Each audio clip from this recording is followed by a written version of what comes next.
Hi friends, কেমন আছো তোমরা সবাই? তো আশা করি ভালোই আছো। আর ভালো না থাকলেও ভালো থাকার চেষ্টা করো তোমরা সবাই। আমি যেইভাবে চেষ্টা করি সবসময় ভালো না থেকেও ভালো থাকার চেষ্টা। তো এক সেকেন্ড দাঁড়াও।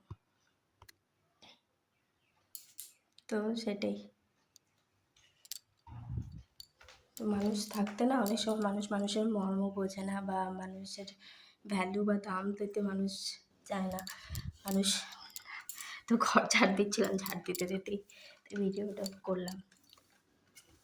তো না থাকলে তখন মানুষের ভ্যালু বা দাম তখন বুঝতে পারে যে মানুষটা কত কাজে লাগতো, মানুষটা কেমন ছিল, কি করতো না করতো।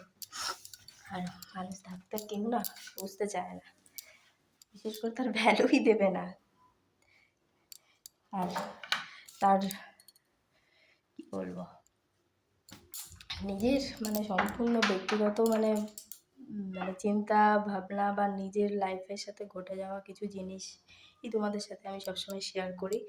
তো আদার্স কিছু আমার অন্যভাবে কোনো কিছু আমার ভিডিও আমাকে দেখবে না করতে, নিজের লাইফের এক্সপিরিয়েন্সই তোমাদের সাথে শেয়ার করছি।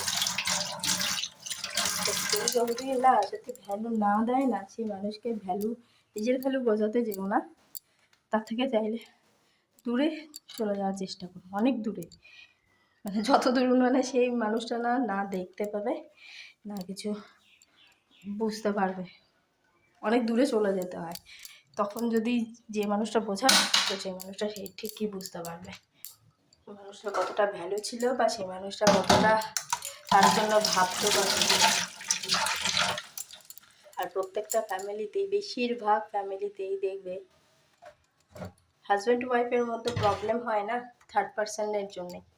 থার্ড পার্সন বলতে এখানে শ্বশুর শাশুড়ি বলো, শ্বশুরবাড়ির লোকজন বলো, বা আদার্স যে কোনো ফ্যামিলি, বেশিরভাগই হয় না শ্বশুরবাড়ির লোকজনের কারণে, শাশুড়ির কারণে, যে যা কিছু প্রবলেম হবে বেশিরভাগই কিছু কিছু শাশুড়ির মেন্টালিটিটা হয়ই ওরকম, যেরকম আমার সাথে হয়েছে। আমি সেটাই শেয়ার করছি, অন্য কারো লাইফের সম্বন্ধে আমি এখানে বলি না। আমি আমার নিজের লাইফ সম্বন্ধে যা কিছু ভিডিও দেখবে, আমার নিজের লাইফ সম্বন্ধেই আমি বলি। কেননা আমার লাইফে যেই সমস্ত জিনিসগুলো ঘটেছে সত্যি নর্মাল না, আমার কাছে মনে হয় না এখানে কোনো নর্মাল বলে। কিছু শাশুড়িরা আছে দেখবে ভাবে সবসময় ছেলের বিয়ে হয়ে গেছে, যখন ছেলে আমাদের হাতছাড়া হয়ে গেছে, তো ছেলেকে কি করে হাতে রাখা যায়, বউর নামে সবসময় নিন্দা বদনাম করে, বউর নামে দুটো পাঁচটা বাজে কথা মন্তব্য করে ছেলের কাছে সবসময় বউকে ডাউন করে রাখার চেষ্টা করে। আর সবসময় বোঝায় যে বউকে বেশি অধিকার বা বউকে বেশি দিবি না, স্বাধীনতা দিবি না, যার ফলে নাহলে বউ বিগড়ে যাবে আর কি। কিছু কিছু শাশুড়িরা হয় আর কি এরকম। এইগুলো করে স্বামী স্ত্রীর মধ্যে যে পরিমাণে ডিস্টেন্স বাড়িয়ে দেয় না হাজব্যান্ড ওয়াইফের মধ্যে, এতটাই ডিস্টেন্স বাড়িয়ে দেয় যে সম্পর্ক আর টিকে থাকে না, টিকে থাকার কোনো পরিস্থিতিই রাখে না। কি বলবো আর বলার নেই।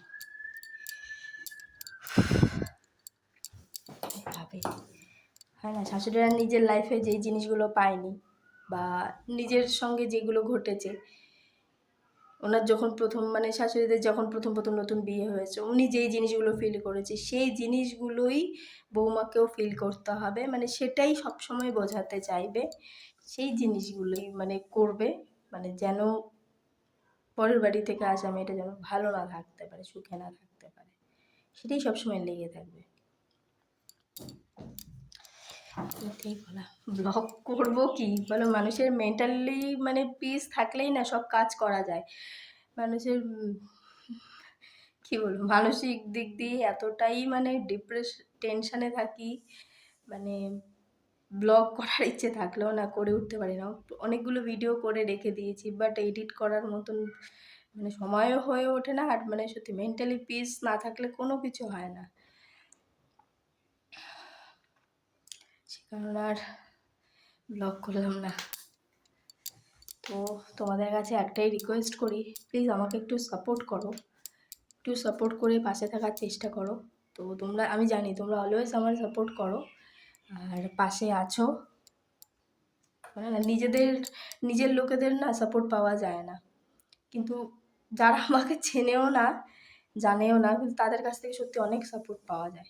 নিজের লোকের সত্যি সাপোর্ট পাওয়া যায় না, বিপদের সময় না, তো বিপদ আসলেই তখন বোঝা যায় যে মানে কে আপন কে পর, তখন গিয়ে বোঝা যায়। যখন আরেকটা কথা তোমাদের সাথে, যে যখন আমি প্রেগনেন্ট ছিলাম, প্রেগনেন্সি টাইমেও তখন আমি দেখেছি কারো সাপোর্ট পাইনি, একা একা সমস্তটা করতে হয়েছে। বাচ্চাটা হয়ে যাওয়ার পরে তখন আমার শ্বশুর শাশুড়ি এসেছিল, তখন দেখেছিল। তো অবভিয়াসলি দেখো, সিজারে যখন ডেলিভারি হয় তখন মেয়েটার পরিস্থিতি সেরকম থাকে না যে সব কাজ সে করতে পারে। নর্মাল অবস্থায় যেরকমভাবে আমি করতে পারবো, তো সিজারে ডেলিভারি হওয়ার পর সেরকম পরিস্থিতিতে সেই মেয়েটা থাকে না। সেটা বোঝার ক্ষমতা একটা অন্তত ছেলের না থাকুক, একটা মেয়ের অন্তত থাকা উচিত। যে মা হয়েছে, সে সিজার হোক নর্মাল হোক, ডেলিভারি যখন হয়েছে, সে একটা মা হয়ে একটা মায়ের পরিস্থিতিটা বোঝা ওঠে। কিন্তু কী বলো তো, আমাদের আমাদের ঘরে সেটাই নেই, মানে সেই জিনিসটা, মানে কী বলবো, একটা মা হয়ে একটা মার মানে জিনিসটা বুঝবে না, উল্টো আরও তার জন্য আরও সমস্যা ক্রিয়েট করে দেবে। সেটাই হয়।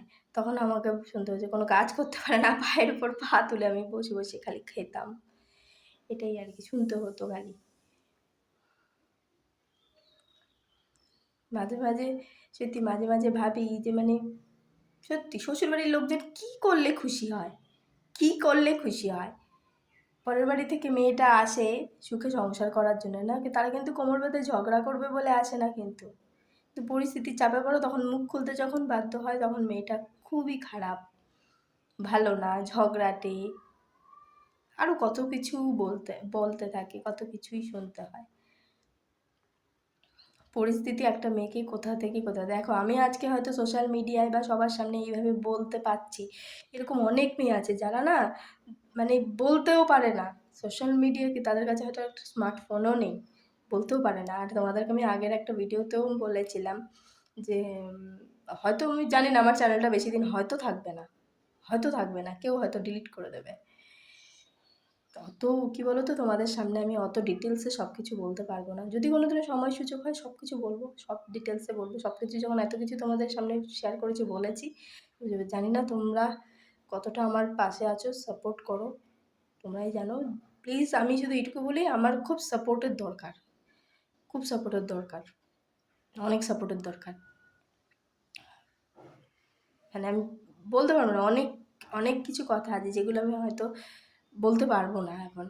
যদি কোনো দিনের সুযোগ হয় অবশ্যই বলবো।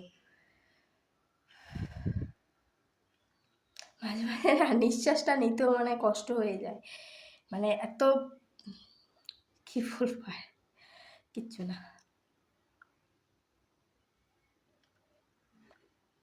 চলো রাখি, পরে আবার নেক্সট ভিডিওতে দেখা হবে তোমাদের সাথে। ততক্ষণ তোমরা ভালো থেকো, সুস্থ থেকো, প্লিজ পারলে একটু সবাই একটু সাপোর্ট করো।